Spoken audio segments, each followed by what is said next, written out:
Welcome everybody to the latest episode of the Landsmeet, my new interview-based Dragon Age podcast where I bring on new or returning guests every episode and we talk about Dragon Age. Today I am joined with Lambo once more. Lambo, how are you doing today? I'm doing good. A little bit tired, but beyond that, I'm happy to be back on the podcast. I've been watching every single episode and been itching to talk more about Dragon Age. Hell yeah. What time is it for you, Lambo, right now? 1:44 a.m. Oh my goodness. I really appreciate you taking the time out of your day to talk to me. It means a lot. I really, really appreciate it. What's your favorite Dragon Age character, if you have one, or you can even say a couple, but are there any characters that really appeal to you throughout Dragon Age that mean something to you? I'll start with Origins, and I'll say Morrigan's probably my favorite character. From the start, so mysterious and just hostile to your warden, and at least in the early game, just seems to want you to do horrible things, but as you get closer to her, or even if you romance her, you kind of see that other side, and that she, Flemeth has just kind of forced her into being this person who she kind of isn't. Yeah. And she kind of breaks into her own, and especially with the romance route, just seeing her outer shell crack and become a different person, and then into Inquisition where you see how she's changed after having Kieran, or even if she doesn't have Kieran, she still acts a bit different as if she had Kieran. Bit, I guess that world states they had to balance that. Yeah, just how interesting and mysterious she can be, even though we know so much about her. You can romance her in Origins, and yet in Inquisition you still don't really know where she lies. Especially with Leliana at the Winter Palace, building her up as such a villain, even though she should also know her quite well. And at least the first time playing through Inquisition, I thought she might have become a villain when she first got introduced.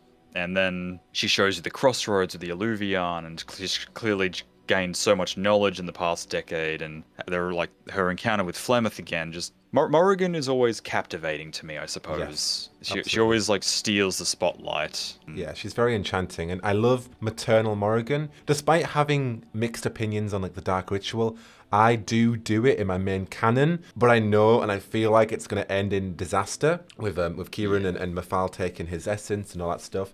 But seeing Maternal Morrigan, and I know that she does develop herself independently by herself without Kieran, but there's just this different development that she has, and I love it. You can see that now. Yes, she did care for people in the past, in Origins, but she actually has another life, another human being that she deeply cares for. And even if you did romance her as a hero for Eldon, she does have this love that I don't know if we had previously seen in Origins, but she definitely has that now, and it's so nice to see that. It's humbling, and it's just a different side of her, because of course she would be different 10 years after Origins events. Regarding the Dark Ritual though, I do it knowing that I feel like it's going to end in disaster, because I feel like that could be a way, and even tying that with the Well of Sorrows, could be a way that Morrigan could be antagonistic in the future, given if the Inquisitor drank or they didn't drink, and who is the current vessel of the Well of Sorrows, and if Morrigan is that, what does that mean for the future of that very vessel? Does that mean that Mafal or Solas is going to use that person against us if Mafal's still alive and they're bound to Mafal?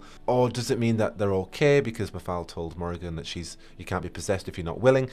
There are so many, but then could Mafal get Morrigan into a position where she is willing to be possessed, say use Kieran against her? There's so much intrigue in those scenarios that I'm really interested and what can happen in Morrigan's future. Because surely Morrigan's going to be one of the characters that will return. She's the inheritor of the next age. She's going to be the one that's going to name whatever the next age is going to be. Griffin Age, Solas Age, the Veil Age, whatever age. She's going to be the one that's going to inherit it. So surely she's going to be here till the end of the Dragon Age. So I think it's fair to say, if she's not going to be in Dragon Age 4, she'll be in Dragon Age 5 or Dragon Age 4's DLCs or whatever. She's going to be coming back.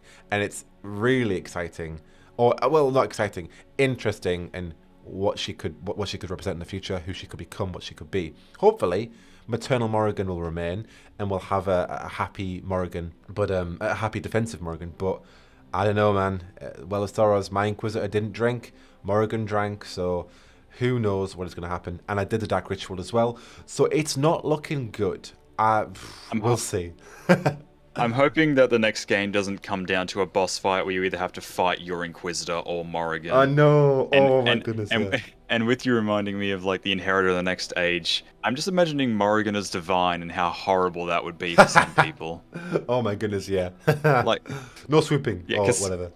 Cassandra already looks out of place. I can only imagine like I'm sure someone could mod Dragon Age Inquisition to like replace Cassandra's model with Morrigan's and just Yeah. see her in In the that robes. outfit. That would look Yeah. very cursed.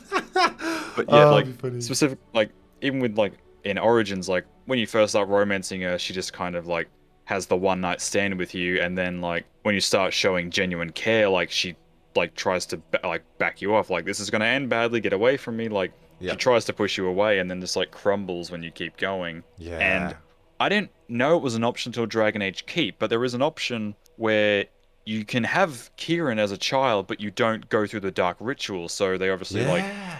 consummate him Crazy. after Witch Hunt. Yeah. And I replayed Origins without looking it up because I guess I just wanted an excuse to spend 60 hours back in Origins.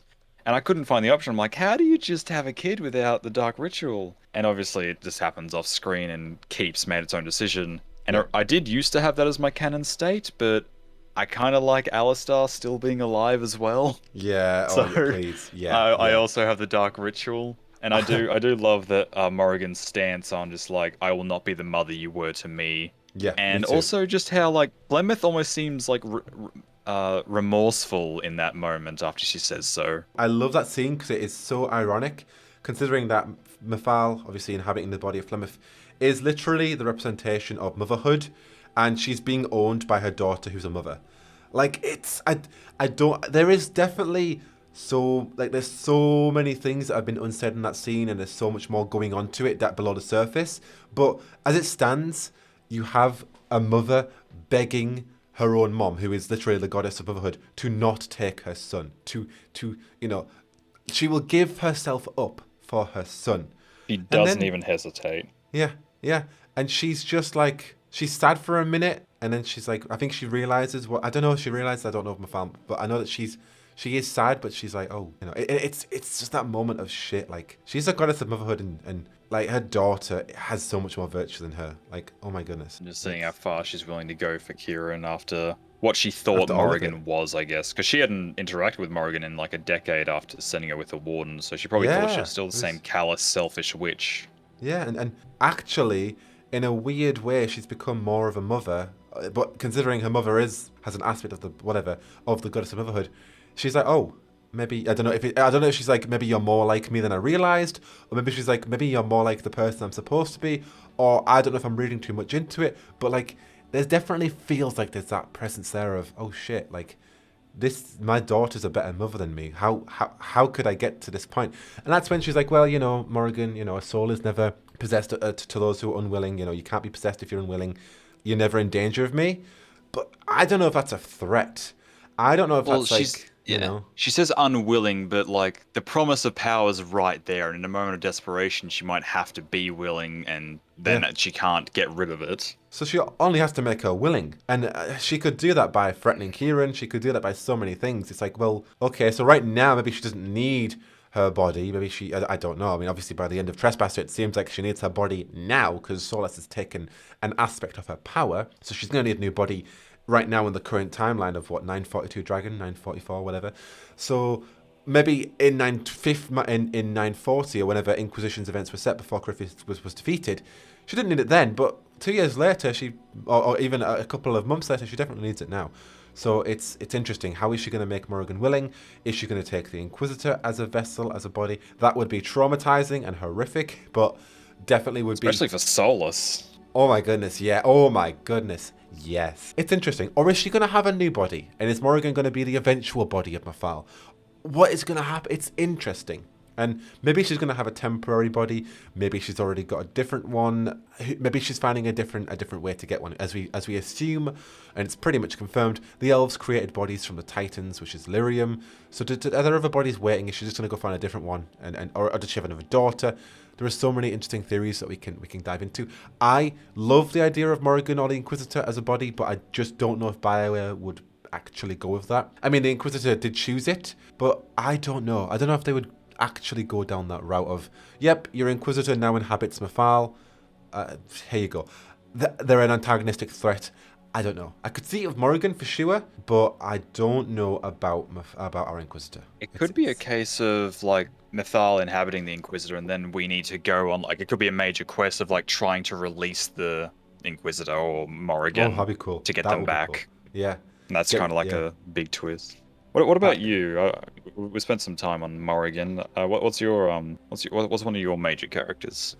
Nobody's actually asked me that yet. I don't think on Landsmeet, so I appreciate that. But my favorite from Origins is Alistair. I love Alistair as a young. When I played the games as a young teen, I could relate to him. He's so cheesy, he's so British, and I love that. That was me in the past. Just cheesy, British, silly, stupid, little bit insecure at times, just daft. Love that.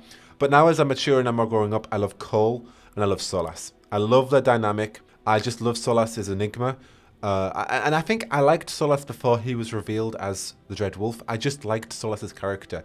He's prideful, intelligent, but also he can be foolish and silly. And not that I relate to a fictional character as much, but I do relate to those aspects of Solas, being prideful. But Cole, I love Cole to a T. Cole, originally, I started off not liking him. I thought he was a bit too standoffish, a bit too just out there. But as you grow with Cole and you speak to him and you have party banter with other characters like Vivienne, Iron Bull, Solas, I love Cole and how you cultivate a friendship with him. All of it, I love it. And not so that I'm self-inserting here. I just love Cole as a character. There isn't much I don't think there's much that I can self-insert of Cole, other than the fact that like he's skinny and scrawny and has a British accent. And I don't know if he's tall. I think he's tall. I enjoy making Cole human over spirit and Me too. going to Trespass and just see how he's like entered a relationship with the bard from the tavern. Yeah, just like Meriden. Yeah. Just how much he's like progressed from that creepy little teleporting guy who's watching you when you're entering Therenfor Redow to just a very scrawny human spirit boy thing that's like like for understanding emotion from a different side now. I just love his entire enigma. And he's definitely different from Asunder, and I think we talked about that in the past, or I've definitely talked about it in the past. He is different, but I like the differences that he is. He was more scary and creepy in Asunder. He is creepy at points in the game, but like he's also got that sweet, innocent part of him. It would be interesting if they would make DLC based on those few books, like playing as like a Templar in Asunder and just like having like a horror scene unfold as like Cole stalks you or something. That'd be mint. Or getting a DLC of the Last Flight and fighting fighting in the Blight, or that makes me think about honestly just Masked Empire and the courtly intrigue of all that. We did get courtly intrigue in Wicked Eyes and Wicked Hearts, but like full on courtly intrigue with an entire DLC just centered on that stuff. Oh my goodness, that would be a dream. Yeah, and like more courtly intrigue, less going through one door, killing a bunch of Tevinter cultists and walking back in covered in blood like, sorry, I had to step out there, guys. Dance with me. Yeah, literally. And no one batting an eye at what happened. It's just a game, guys. It's just a game. It's all right. Oh my God. Why is the Inquisitor covered in blood? It's the new fashion this year. Don't worry about it. It's from Tevinter, yeah. It's the style of Tevinter, obviously. They're incorporating that in today's season. Oh man. I call it Tevinter Crimson. Yeah. It's fine. But I think as I'm thinking about this overall, Solas is probably my favorite, just because there are a few things I don't love about him. He has closure about why he can't be with the Inquisitor, and that kills him inside. But is doing what he must do for his own views. I don't agree with his views, but he has reason. He has closure. It's tragic. It's tragic love affair. It's Doctor Who aspects of Phantom of the Opera in there. It's this relationship that cannot happen, but they want it to happen, and they try and make it happen. And I'm a sucker for stuff like that, like hopeless romanticism. That it's love. It really is true love. It's people who love each other, but they just cannot be together because of their views, because of who they are, because of what they plan to do. And I love that stuff. It's sappy, it's silly, but it's stuff that I love. It just reminds me of Rose Tyler and the Doctor in season 2, and then season 4 again. But just Doomsday and a bit of Phantom in there of Christine and the Phantom. And I love that stuff. You know, it's tragic, it's heartbreaking, and it makes you feel. And that's why I love Solas, because he makes me feel. It's just like the writer said, like when he takes you to the pond late in the game, he's like he's just about to tell you, he's right there. Yeah, But yeah. just that overarching goal like just stops him, and he changes the last minute. But just like And he is telling he you. was willing Is. he was willing to reveal everything in that moment. Yes. He does so in a roundabout way, but he is Yeah. willing to unfold it all, and he knows that you would have stopped him. Like, and especially with him being weak at that time, he wouldn't have been able to stop. But he cared that much for the Inquisitor. Yeah. And now you look at like Tevinter Nights, where he just looks tired and worn. Yeah. Just how far he's gone now. And I think the thing is, like, here in subtext and subcontext, he did tell the Inquisitor by removing her Valenceline, but it was the fact that she didn't know what this was and what this meant, and that's what made him stop. Because he's like, oh, she doesn't know. Or maybe she doesn't know about the legends. Maybe she actually doesn't know much. Maybe I can't convince her. If she doesn't know who I am, if she doesn't know about the Valenceline, then maybe there is no point in telling her. Maybe she won't. You know, all of these thoughts that I assume he had at this point of, if she doesn't know this, then why should I tell her more? Why should maybe I should spare her from knowing all of this. And obviously the Inquisitor, the Vela in particular, doesn't want to stop.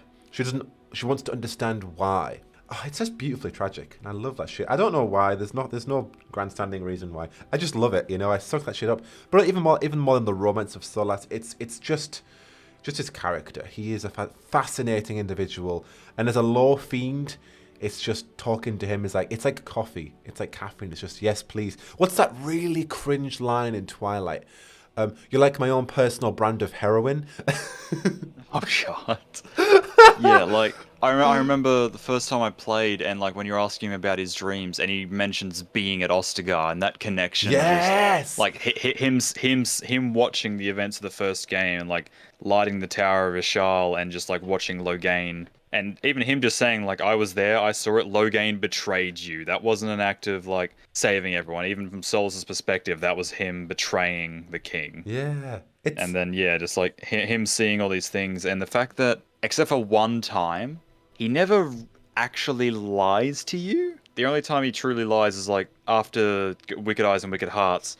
When he's like, I missed courtly intrigue, and like, you were at the ball? And he's like, no, I've never, in the dreams. And he disapproves. Yeah, because you caught him out. Because you catch him. Yeah. Yeah. And I love that when he does talk about Ostagar and the hero for Eldon and all these characters, it's so meta. Because obviously the Inquisitor's like, yeah, I wasn't there. But us as players are like, we were there. We know what he's talking about. And that's what's exciting Oxford too. shot me. Yeah, that bastard. Yeah. Flemeth turned into a bird and plucked us. Yeah. And it's not like breaking the fourth wall, it's just meta, and I love that too. It's like, oh yeah, well, I saw it all. I saw what happened, you know, the hero for Eldon, yeah. And I'm like, that was me. I remember that. And I love that. It's the fun. hero for Eldon. I don't know. He's in a hole somewhere looking for a cure. Yeah. Where is he? You must have seen him. It's like, no. That's something as well. Like, if we could just get a DLC about what our hero for Eldon's doing. If they're not going to put him them in the next game, just show us what they're like. Or even just the Warden Commander from Orlais, because the Awakening did that. Like, we're looking for a cure. Can we see how he started that journey, or how it's going? Like, maybe we see our Inquisitor in, like, some ancient... Like, is it ever mentioned where the first Wardens, like, drank the blood of the Archdemon, or is it just said, like, during the Blight it just happened? Because if there's an actual location, I imagine we'd be, like, looking into records there, or investigating where that all happened. Looking for ancient knowledge, or even looking in ancient elven ruins, seeing as that seems to be the key to everything lately.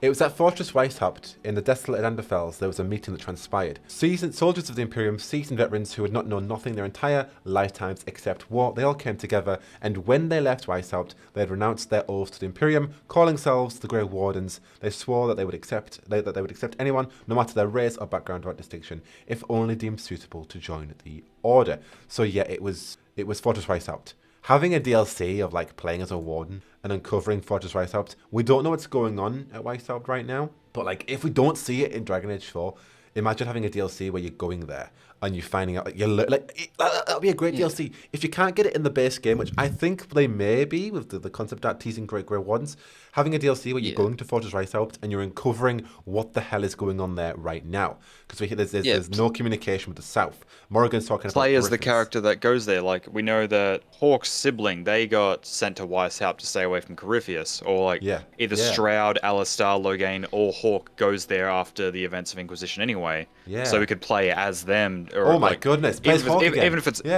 even if it's not a long DLC, just like, you know, you spend like 10 minutes traversing the mountains, kill a few deep stalkers here and there. You open the doors of Weishaupt, and just as an example, you just see it's barren wasteland with like dead wardens everywhere, cut to black. Like, there's something to talk about. There's something to like nibble at. Yeah. Or even having a DLC of just like quickfire, like the final battle of the previous 4 blights. Like, you play as that final warden getting to the archdemon, and as soon as you get there, it like cuts to them sacrificing themselves, and then boom, you're in the second blight and like playing through those moments and seeing how like those all go on. Just like little glimpses here and there while the next game's being worked on. That's the thing. Like, Dragon Age Twin Nights has been great because it gives us so many perspectives of the universe in so many different lights, from the Mortalatasi to werewolves and Neanderthals to the Executors and so on. While that's great for all of us hardcore, you know, Dragon Age fans and fanatics, people who just want to play the game and want to learn more about the game in a game manner by playing it, they don't want to read books. They want to play the game. And I think like what they should do with Dragon Age 4 is make more DLCs like they did with Origins, where you had just so many little spin-off DLCs that didn't. Here's need to Liliana's exist. origin. Exactly. Play as a golem. Be a darkspawn. Yeah, they didn't need to exist, and I don't know if people were asking for them at the time. But BioWare just went, hey, you want to play as a darkspawn during that final blight that you beat as a warden? Go for it. Why not try and overcome this blight? Like that. It's such a great idea. And then obviously they did Awakening, which I think is just god tier of DLC. I consider god tier like Shivering Isles expansion and Awakening style DLCs, where it's just, hey, how about another game to your game? Would you like that? Okay, here you go. Yeah. And it's just DLC that actually adds something and isn't just pay $15 for a pink shirt. Absolutely. And I would really love that with Dragon Age 4. I don't know why they did it with Origins. I don't know. And I don't know what motivation was. If it's just, hey, this game's done really well. The folks at EA are saying, just keep on creating content. So they did. I don't know. Because we know that with Dragon Age 2 coming out, 2 years later, like obviously there was a tight time frame for that. But regardless of the reasoning, let's have that for Dragon Age 4. Like, DLC ideas, like just more DLC content that, while I get why people want more personal, and I love more personal hero's journey content focused on our hero, what about other DLCs that are just different stuff in the Dragon Age universe at this current point in the timeline of Dragon Age 4 setting? Like Inquisition and 2 kind of like leaned a little bit into like armor sets and weapon DLCs, which were a bit hit or miss. Dragon Age 2 had the great DLCs like Legacy and the one with Talus. If they were to do like a remaster version, if they talked about that DLC that would lead into Inquisition, like the Exalted March that Hawke worried about, the like full war breaking out. That would have added so much. That's a DLC I dream about. Yeah. Yeah, and just on the subject of like leading into Inquisition, a DLC where we play the intro to our character and don't just get a wall of text. Can you imagine that? Just an origin story DLC. That'd be mint. Yeah. Even if we don't get like everyone getting a different thing, at least an origin of just like, say, us walking into and exploring Temple of Sacred Ashes before it gets blown up, and the end of the DLC is you hearing the Divine scream for help and opening the door, fade to black. You know what happens from there. But if you accidentally play that DLC first, and then you go into the main game because you heard that was a prequel DLC, you don't know what happens. You just see boom. And I love Inquisition. It's my favorite Dragon Age game. But like when I pressed start new game on the menu the first time I played it, I did not actualize or realize that was the Conclave. They were the mages and then they were Templars. I was so excited to play this game that I was like, play. And then I saw the explosion. I was like, what was that?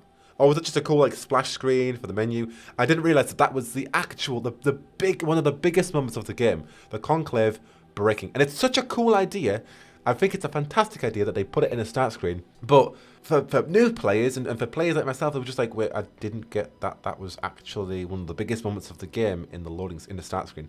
It's a fantastic idea. I just think the implementation of that, I don't know. I feel like it needed to be witnessed, and that's why I assume they did that because they were supposed to create, where they weren't supposed to. They tried to create this Exalted March DLC for Dragon Age 2, where Hawk would have gone to the Conclave, or Hawk would have fought against Corypheus, and then the Conclave would have happened with the explosion there, and then Varric dying, then tying into Inquisition, which you would fully understand because you'd be like, oh yeah, that was the Conclave in Dragon Age 2. That got destroyed in that DLC that we got. So surely this is picking up from the events of that. Oh, cool, and I get that now. The Inquisitor was going to be at the Conclave, and they were the one that actually set it off, but they survived because they had the orb, etc., etc. Like that, and I get it. I'm sure the BioWare developers, like, we didn't get to do that, but we want to do it. I get it. It's probably disheartening for themselves, but that would have been so freaking cool, and just a flush narrative.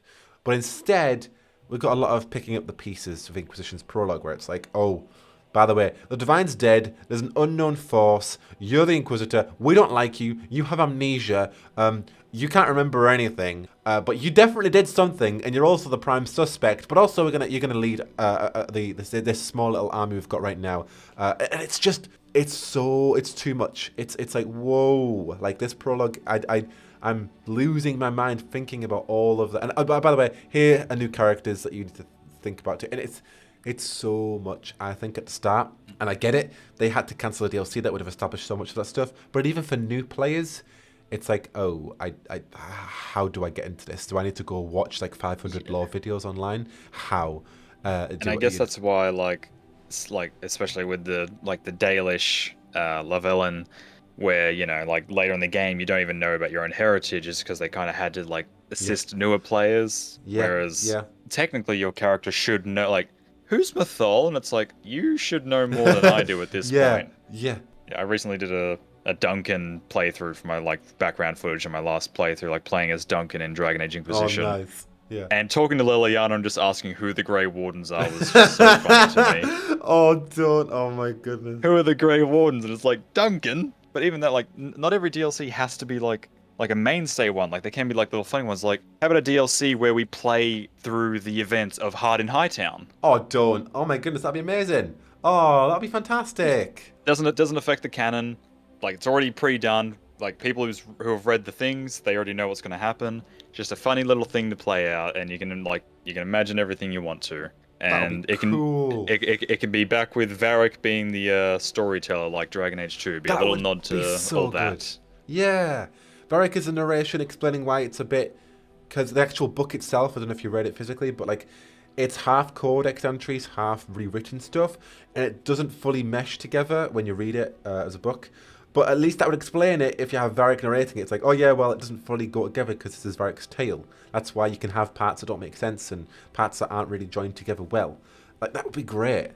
You can even have like little voice lines that like Varric says if players do dumb things, just like, we don't know why this character jumped on a rock 50 times. Yeah, I guess they thought there was an Easter egg or something. Yeah, you could have so much fun with it. Like, we don't know why this scene happened, but hey, let's go on, and then it just happened, all right? You know, it'd be great. Or like similar to what like Valve did with like their like poker game with like the Borderlands characters and all that.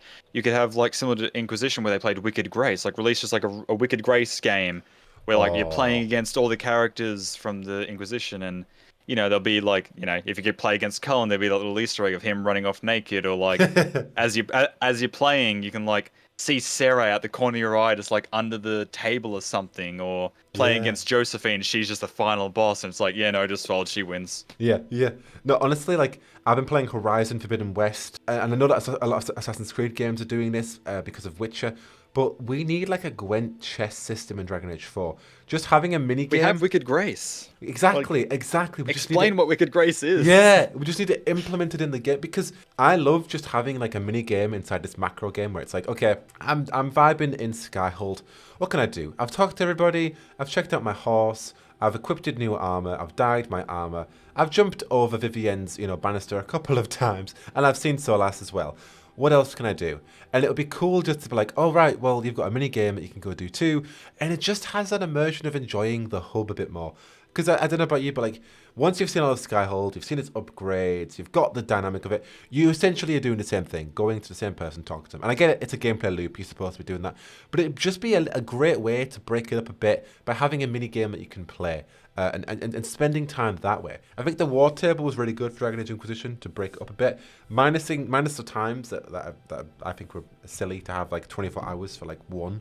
I think that's like it might have been like a requirement of EA at the point, like like have some real world time passing mechanic, because that was really popular for a time for some reason. That Simpsons game as well, and Tapped Out, whatever, where it did it. It's like, all right, like. You know, but if you go to their mod pages or you look it up and it's just everyone's like, oh, here's a mod that takes the time away, or just skip your console thing, it'll do it for you.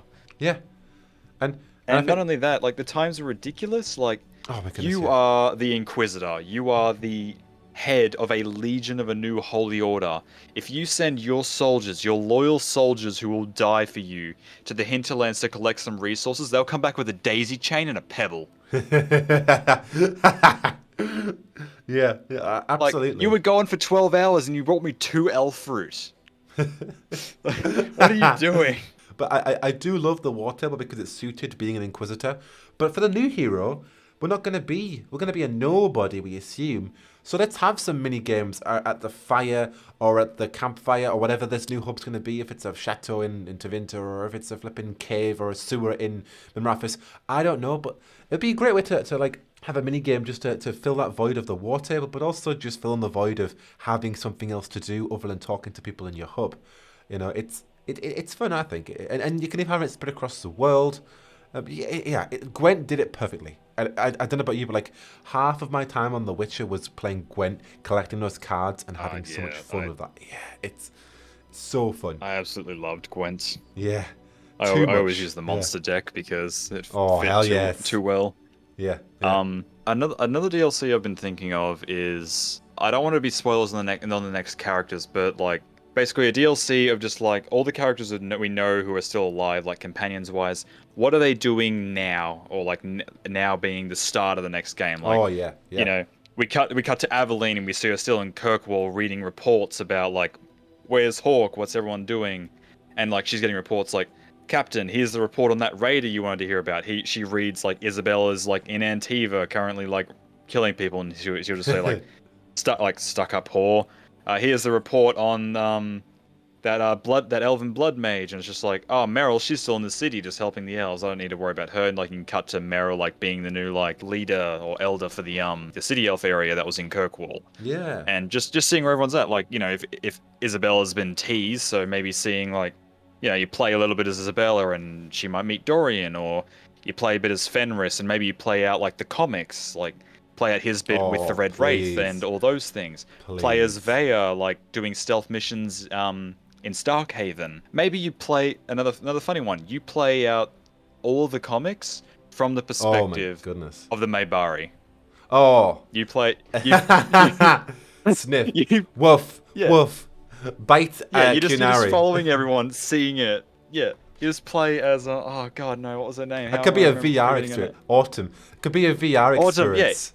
You just play like it's just a DLC where you play out the entire comic strip as Autumn and just like seeing everything from a and you know, you can't do much, like maybe you can like ability 5 is to like whimper when something sad happens, or you know, bark. Just stuff like that. Or maybe a DLC that just like plays through all the like in case people haven't read the comics, you can just play them out and like see them from other perspectives. You could have it as a virtual comic as well, to be honest. That's what they did with Mass Effect, with Genesis and Genesis 2. It was just a virtual comic that was read to you, and all of that's obviously like, I mean, that's an easy way for everybody to get the story of the comics. If I mean, I don't think that would work, but if you know, it's something that they could do just so everybody's on the same page, no pun intended.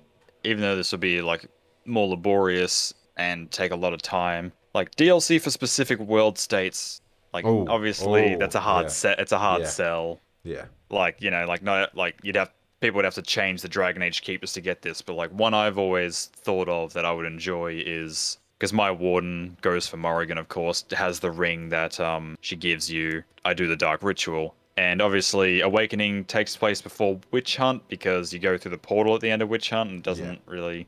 Yeah. But I've always thought of, like, after the Archdemon's dead and she leaves, my warden would pursue her. And I'd like a DLC of like going to taverns or like paying people for like rumors of witches and like hunting her down.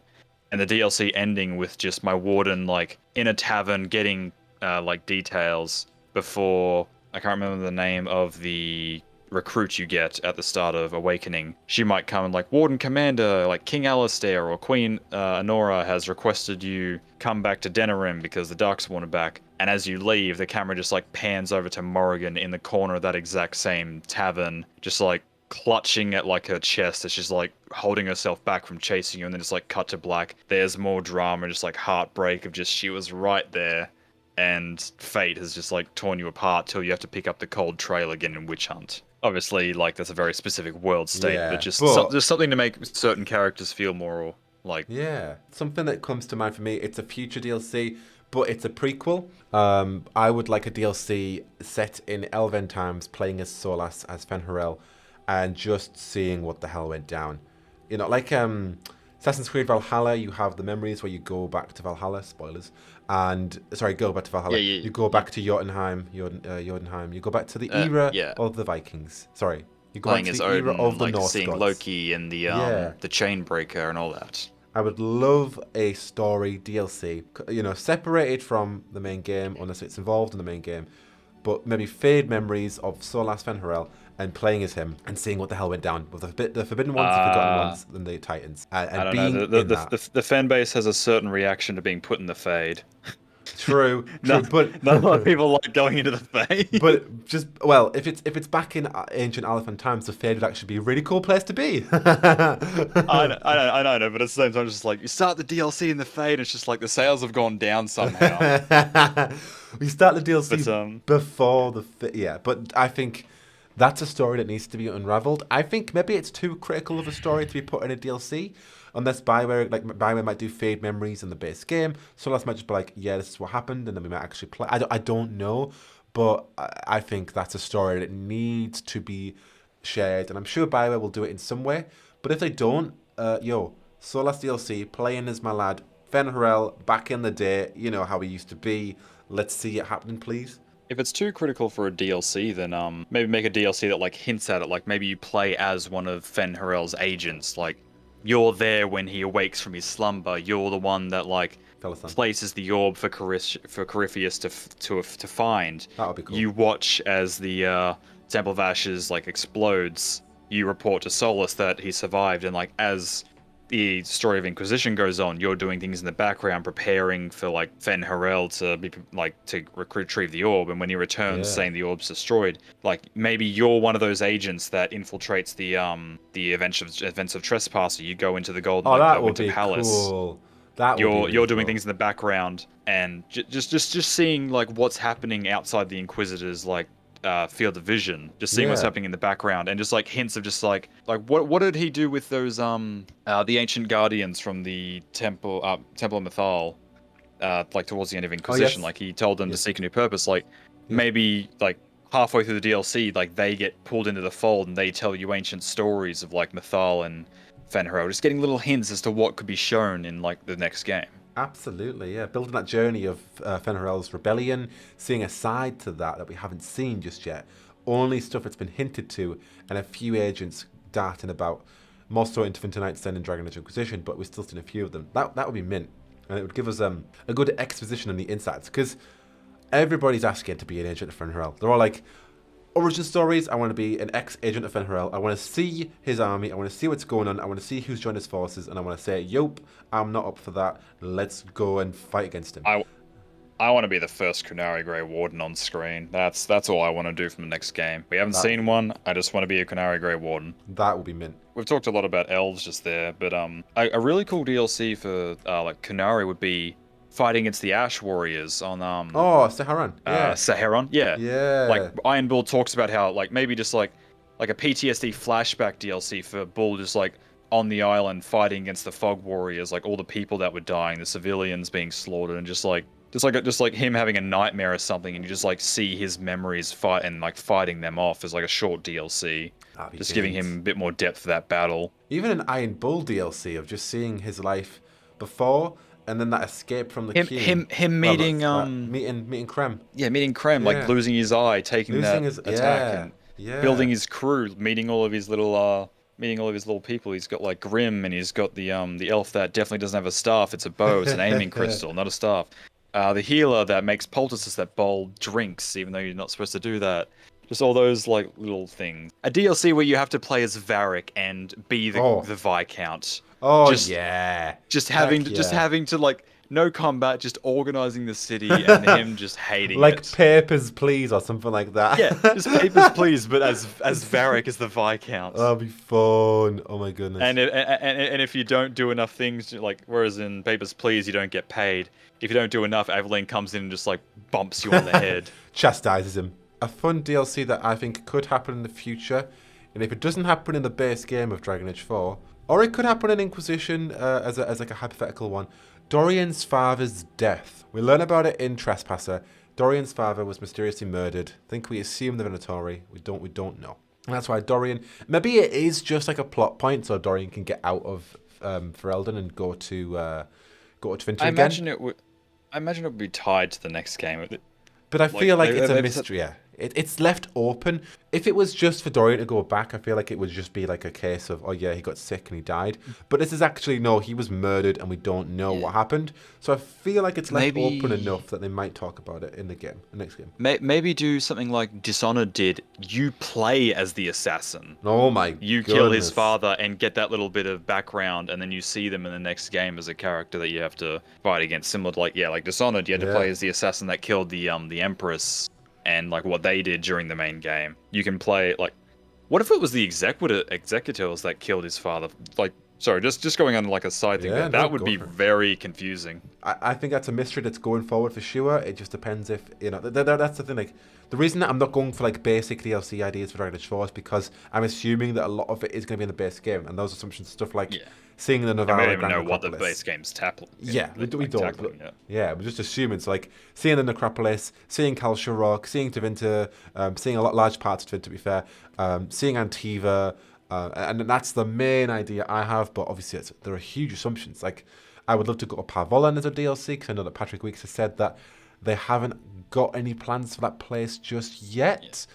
Yeah. The DLC of just like starting from birth to like maybe dying on the battlefield, just like the life of a Kunari that gets put into like grown as a warrior like Iron Bull, but maybe you die in Saharon, and it's just seeing like similar to like Fallout 3, I guess, where like you start as like a child being told by the Tamasrans what to do, getting into like fighting age, going to Saharon, and like just showing the life of an average Kunari, or playing as a Kunari convert. We need that lore, because there's a lot of negative lore about the Kunari. I understand it. They are like a totalitarian society. But there's also a side to them that we haven't seen. We see the aggressive Antam side, but there's a side that I really do want to explore and see in Dragon Age 4 or in DLC or in Dragon Age comics of the Kunari that does make sense. You hear from Bull of just like the good things that they do, and like from Gat that you meet when you're doing his loyalty mission. Like maybe a DLC of it'd probably reveal too much, but like when they first came to Parvolan, of like the Kossith. Yes. Like what did they look like first? Yeah. Before they were named the Kunari. A Dwarven DLC, maybe a DLC where you play as like a refugee, like when the main cities started to fall, like you're just fleeing from city to city, no combat, just seeing like the Darkspawn tear up, and it's like a hiding, like stealth type DLC, like you're moving over the corpses of the Legion of the Dead just to get to the next city before the Darkspawn get it. And as you finally get to like, maybe you finally make it to Orzammar, and like you finally feel safe, and it just like time proceeds forward to like the current day. And it's that same person just like terrified of like when the Darkspawn are finally going to kick down the door. That would be horrifying. What's another interesting one for dwarves? See, witnessing the discovery of Kal Sharok, because it was very recently discovered again. Yes. Seeing and how they're like blighted or like tainted or something. They have some along connection those to lines. the taint, yeah. But like being one of the first people, I don't know if it was dwarves, I assume it was dwarves, who went past these gates, uncovered this rumble, and found that Kal Sharok was still going after all these years. That's like a Titan discovery, like in Descent, where you're going down and down and down until eventually, By the way, this is the Titan's heart or the Titan's aspect. Like, going down and further through the deep roads and going through hordes of darkspawn to then finding the gates of an old tag and opening it up to see that it's actually in use. That would be fantastic to see.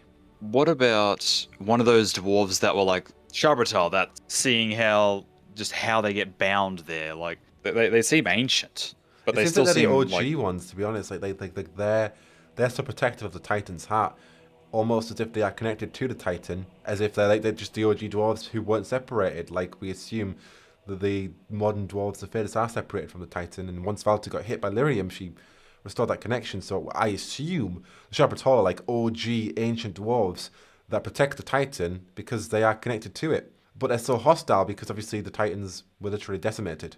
So it makes sense why they don't want anybody to come, because they've at least got their group. They're connected. They probably don't care about the rest of the dwarves. I don't know, but yeah, they're in ancient clearly history. didn't care about the a few of them as they shot them dead. And Ren's body disappeared as well. Yeah, like Valta just like I really hope that doesn't end up being like you just get it to a boss in the next game. It's just him encased in like half like one of the like the Red Templar monstrosity is just like her trying to rebuild him and it just going wrong. Another funny DLC idea: playing as Dagna and learning at the Tower of Mages in Ferelden. Oh wow! Just like a few years of her just like just being all giggly and like learning magical theory and stuff. As so the as the Archmage is just like, oh yes, you're quite an energetic dwarf, aren't you? And she's just like, what does this do? What does this do? And you're just like rushing, like doing side quests over the course of years, just like learning how things work. And all the other students are just like, she likes being here. What the hell's wrong with her? And then maybe like the DLC ending with you like getting the letter from the Inquisitor requesting you to be the rune master. That'd be so cool. That is a nice wholesome DLC. What about like a chef DLC where you have to make different types of food, like cooking mama, and you just have to cook for Skyhawk's You're the cook. You're the cook for the Skyhawk. And just like, where's the cheese doing gone? Like regular. Yeah, you're just doing a regular mission, and then suddenly you just get like Iron Bull request, a whole cooked boar. You have 2 minutes. Sarah will appear with a pie at some point. Dodge it. Yeah. Oh my goodness. Yeah. Cooking Mama, but Dragon Age edition. And it's like some ingredients will go missing because you need to stop Cole from stealing them. But then he made you forget, so you forgot what you were doing. Oh, yeah, like when you look away from it, it has like a 5% chance of just disappearing. Yeah. Every now and then, the Inquisitor's gonna jump off a balcony and just like superhero land on one of your tables, so we need to worry for shadows. Oh my goodness. Yeah. Solas might come in and start just painting on the wall. He'll like block your view from like the orders. Vivienne might complain that her food's too cold if you don't get it to her quick enough. Varric will basically eat anything. He's fine. He'll write a book next to you while you're cooking. Dorian only wants the most exquisite of like morsels. He only wants the best of the best. Best of the best. Blackwall will basically eat anything that's cooked and meat. I feel like Cassandra would be fine with just like a regular meal. I think that's everyone. Cole will he'll just make you forget that he just like took his own food. Yeah. You just leave a plate out and you look away for 2 seconds. You look back and it's just empty. You put carrots and some biscuits on the table. Look away and it's gone. I don't think he eats, because until you make him human, he like complains about being hungry. Oh yeah. So I guess he would just be like, I request like seeds for the spiders, and you'd be like, who the hell's this from? Why? Okay, sure. Yeah, I would just like just playing as like a commoner or like a refugee going to Skyhold, and just because they'd put it in there, just like a scene of the Inquisitor leaping off the balcony, because everyone does it. Everyone jumps off of Leliana's brooch and like scares the crap out of Solas when you land on his table with the superhero landing. If you haven't jumped off it, please let me know in the comments down below. But everybody's jumped off. Everyone. Come on. Everyone's done it. They saw that there was no fall damage and they were just like, hi Vivienne, I'm just going to use your balcony for a moment. Hi Solas. Bump. Inquisitor, I wasn't using that table or anything. And Liliana's just like, Inquisitor, I've lost some men. And you're just like halfway over the fence looking back at her like, oh, sorry, what was that? Go on. More comedic DLC would be interesting, because like, you could expand on so much. Have Bioware made a comedic DLC? Trespasser had probably like Citadel from Mass Effect 3. Like, just case in point, Grunt falling out of a window in the hospital. just great. Like, Oh my goodness. maybe yeah. that, like even though it would be very cheesy, like a trespasser, like, or maybe just end of Inquisition, so you can still have Solas. A Citadel type DLC where like, or you can do it at the end of Dragon Age 4, just the cheesiest, just like your hero Ferelden's there, like everyone's there, Liliana, Alistar, Zevran, Morrigan, Merrill, Hawk, Fenris, Aveline. Everyone's just there, and you're all just like reminiscing over like past stories. Alistar's just kind of feeling out of place. Ogren's like downing beers with Stan and Iron Bull, and Iron Bull's calling Stan like a hornless runt or something, even though he's the Arashok. Liliana and Cassandra would be like talking about like how their lives have differed and all that. Fenris can be sitting over there being all broody. Yeah, he'll just be over there brooding, and Meryl could be like trying to like get to know Morrigan, but I don't think that would work. Which is just another Citadel experience with the Dragon Age universe, and Yes. and instead of going to say, well, the Citadel, I guess. What would the equivalent of the Citadel be for Dragon Age? Like, it wouldn't be Denerim, because Denerim's, I was gonna say at one point was horrible, but the Citadel also ends up being very horrible as well. Oh, yeah, I don't know. There's not really like a central place you always go There to. isn't, Like, yeah. I guess Redcliffe is the closest we have. Redcliffe's, Like, you yeah. go there in 2 of the games. Yeah. Yeah, since Varric's the Viscount, you could just take up the Kirkwall. you just take up the Viscount's court for the whole day, and you just get to have free reign of Kirkwall, and you just wake up and like the hanged man, like the puppet they have out front, for some reason hanging outside the brothel, and Sten's just passed out in the old Kunari like compound or something, and just you go to Gamlen's house, and for some reason Sarah's been there and just drawn like grumpy men all over the wall. Oh, I would love a Citadel style Dragon Age DLC. Maybe even waiting until the final game to do it, assuming there is another game after Yeah, this. like just a big, just a send off. Send off. Just you know what? You want fan service? Here you go. Like, Yeah, Citadel was the perfect amount of fan service, whilst also like they did. I don't know how they did it, but going from you just had an absolute banger of a party, click on this door, immediate into like heartbreaking music, and just this is the last bit of reprieve you're gonna get, and that scene always brings me to like borderline tears. yeah. And if we can have something for Dragon Age, that would be amazing. It's gotta happen. It's gotta happen. Like, it's it's sending off the series when it ever does get to its farewell DLC of just, yep, we've gone through all this shit, but hey, here are all the characters. Here's a nice, even The Witcher did it with Toussaint's DLC at the end, where you get a cabin, a party, and they did a trailer too with a party, and you have your love interest at the end, and you're all just looking off a cabin, and it's beautiful visual. It's just a nice. Even the very end of that DLC is like you with the vampire. I can't remember his name right now, but they even just say like, "You deserve to rest now," and Geralt like looks to camera while smiling, and it's like, yeah, like this is the end for my story, but it was a good one. Absolutely, yeah. And it's just something like that, like, or even Moments just like like the end of the Dragon Age series, just like a DLC where either you play as a character or you're just like a spirit in the Fade, and you look through the memories of all the characters you've encountered, and like through their eyes, like different events or just like things we never got to see. Like you move over to like a memory of Alistar, and you're sitting by the fire in camp. Liliana's playing a song as like your Maybari sleeps at her feet. You look over and you can see Stan and Ogren like comparing like weapons, just like little quiet moments that you can see in the Fade of just all their memories after everything's been and gone, and just getting a little bit more time with those characters. absolutely.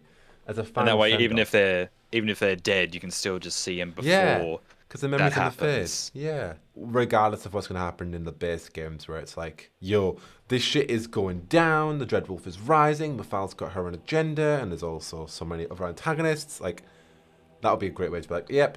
But also, remember these fun times, remember these fun characters. Here they are, all kind of together through the Fade, or through Fade memories, or sharing an experience, or doing whatever. It's a side plot, whatever, really. Like, things like that would be great. Because they do have, like, in Trespasser especially, they have those little moments of just like, Yeah. it's not up to Citadel. It's like, it's No, not up to Citadel yeah, standards. no. But when you're reconnecting with everyone, it's just like Varric's like, hey, I'm Viscount. Here's a house. Here's the key to the city. Yeah. And Blackwall's just like, I've been traveling. I've become a Grey Warden now. Sarah is telling you about like I want you to become a red Jenny, and Iron Bull's just like, we'll get through this, boss. Or the charges might be dead, and he's just like, you can trust me, haha. Oh no, no. Like Vivienne giving you a spa day DLC. Oh my You take goodness. everyone to the spa. Yes. Alistair gets like a bit like blushed up being in a towel. Iron Bull's just like similar to his romance. He's just letting everything show. He's just like sitting like arms wide. He's just being that guy.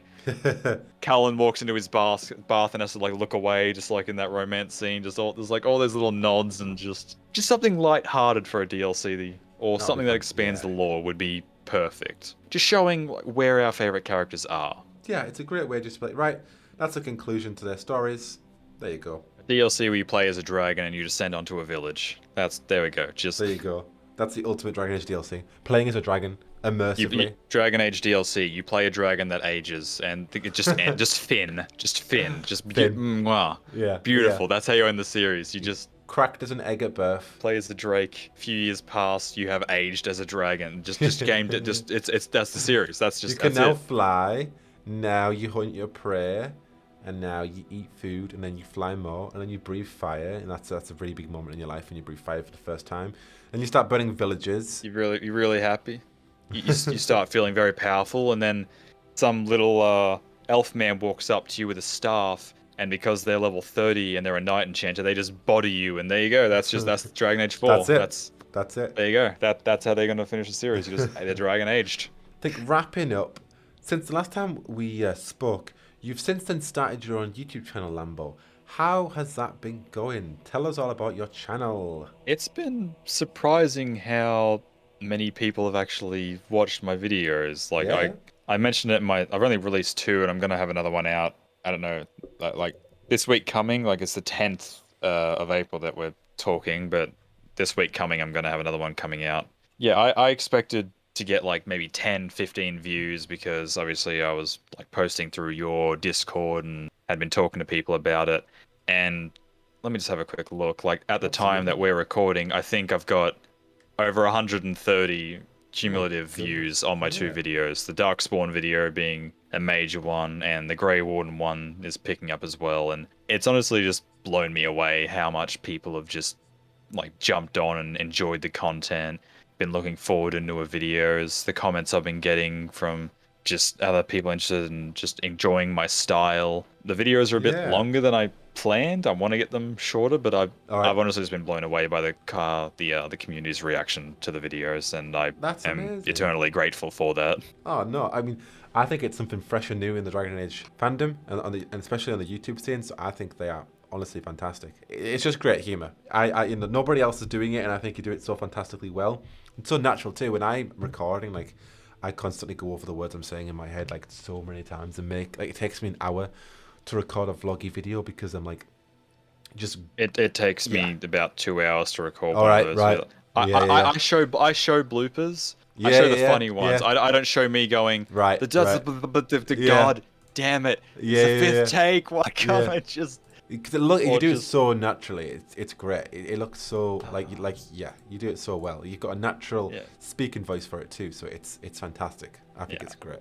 I appreciate that. You helped me with like the thumbnails. Like I'm glad I have my own kind of style with those. Yeah, absolutely. Yeah. I'm glad those have been going well. I've recently commissioned more art from Fila to Oh, amazing. To like actually have a proper banner instead of just a zoomed in chest of my my profile picture. Oh, you have to show me when that gets. Yeah, I haven't gotten anything from her yet, but it'll be coming soon, so I'm looking forward to that. It's basically just going to be my hero for Elden, my Inquisitor, and because I play as default Hawk, he I don't know, default Hawk to me looks like it's probably as good as I can. It's pretty. I can default, make. Yeah. And otherwise, all my characters look the exact same. But just like the reaction from your Discord and just the amount of people actually commenting and viewing and enjoying it is I couldn't have expected to get this many views in my first year, let alone in like the first 2 months. Oh, wow. I just have to say thank you to absolutely everyone who's watched and enjoyed, or even just seen me post, go to my channel and just click like without watching it. I expected 15 views and I've gotten more than 5 times that in a tenth of the time that I expected. So I really have nothing else to say, but thank you to everyone who's supported me so far. Absolutely. And if you haven't seen Lambo's videos and you're interested in Dragon Age lore, or you just want a quick laugh that is so relevant to Dragon Age humor, check out Lambo's channel, link in the description down below, and give him a follow on Twitter for more updates on that. Honestly, I highly recommend it though, because even though, like, yeah, we all know the lore in terms of like hardcore fans, it's funny just to hear like the jokes, because you make so many quick jokes, and I'm like, I can't write humor, but you do it so well and so natural. It's amazing. Like, so yeah, that's the unique selling point for me. It's just they're so funny to watch. Like, I showed Marshall it, and I was in Newcastle with him like literally last week, and we just put it on, and I'd already seen the video, but we put it on again, and it's just so funny that like I'm laughing out loud like ridiculously, and I'm like, oh my goodness, because yeah, you've just got such a great way of humor. It's I highly recommend anybody who wants some quick laughs in for Dragon Age content, and who also just wants to understand lore on like a basic level. Like we talk about it in such depth that it gets confusing, and I confuse myself so many times. Like, there's no major spoilers. It's just getting the basic idea out with a bit of humor here and there. It's a fantastic idea. Yeah. I'm trying to keep them under 10 minutes. I want to get them even closer to like 5 minutes, but obviously tackling... It's going in like a kind of chronological order of just like what's important when you start the series. So like, I wanted to start with Grey Wardens, but you can't really start with Grey Wardens without Darkspawn, and now I'm going into the races, so the humans will be the next video. And humans are hard to write about because we just kind of showed up and that's it. We're all kind of racist. That's it. We just showed up and we're racist and we have a lot of cities. That's all we got.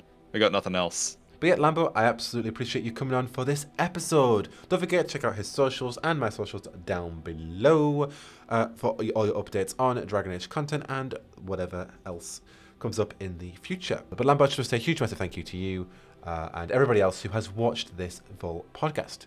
But yeah, until the next one, guys, I will see you all later. Bye. Thank you all.